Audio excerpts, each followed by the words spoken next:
ขอให้เกี่ยมรับมือพายุหมุนเขตฮ้อนลากาซาต่อด้วยบัวลอยจะพัดเข้าประเทศเฮาเรียนกันแต่วันที่25 30 กันยานี้ซึ่งจะเห็นให้มีฝนตกหนักติดต่อกันหลายวันที่จะเห็นให้มีดินเจือนน้ำท่วมสุน้ำท่วมยุงและน้ำท่วมอังในตัวเมืองวันที่25 กันยา 2025 กรมอุตุนิยมและอุทกศาสตร์ได้ออกแจ้งเตือนภัยพายุหมุนเขตฮ้อนลากาซาระดับที่ 3 ว่าในตอนเช้าของวันที่25 กันยาพายุไต้ฝุ่นลากาซาได้อ่อนกำลังลงตามลำดับกลายเป็นพายุหมุนเขตฮ้อนลากาซามีจุดศูนย์กลางในเส้นขนานที่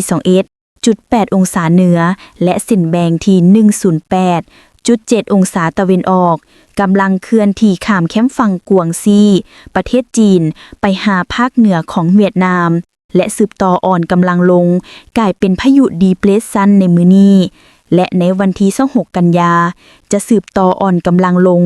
กลายเป็นความกดดันอากาศต่ำที่มีกำลังแรงพร้อมเดียวกันลมมรสุมตะวันตกเฉียงใต้ที่มีกำลังแรงจะพัดปกคลุมเป็นส่วนใหญ่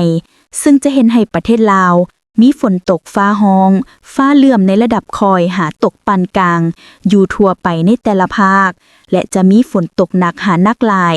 พร้อมจะมีลมพัดแรงอยู่บางท้องถิ่นแขวงภาคใต้เช่นสารวันจำปาสักเซกองและอัตตปือในระยะที่25 27 กันยา 2025 นี้สำหรับพายุหมุนเขตฮ้อนบัวลอยฉบับที่ 1 ว่า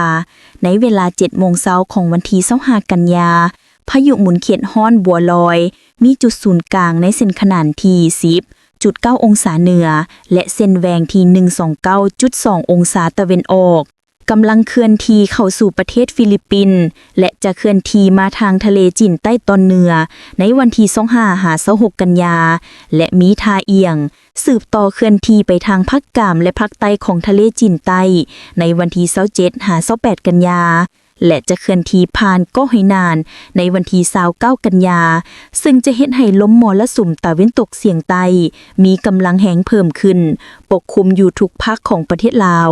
และจะเฮ็ดให้มีฝนตกฟ้าห้องฟ้าเหลื่อมในระดับคอยหาตกปานกลางและจะมีฝนตกหนักพร้อมจะมีลมพัดแรงอยู่บางท้องถิ่นในแต่ละภาคในระยะวันที่28 30 กันยานี้ดังนั้นกรมอุตุนิยมและอุทกศาสตร์จึงแจ้งเตือนถึงประชาชนบรรดาเผ่าองค์การปกครองท้องถิ่นและองค์การจัดตั้งทุกภาคส่วนในแต่ละภาครวมทั้งนครหลวงเวียงจันทน์จงมีสติระมัดระวังและเตรียมพร้อมรับมือต่อสภาพฝนตกหนักติดต่อกันหลายวันที่จะเฮ็ดให้มีดินเจือนน้ำท่วมสุน้ำท่วมยุงและน้ำท่วมอังในตัวเมือง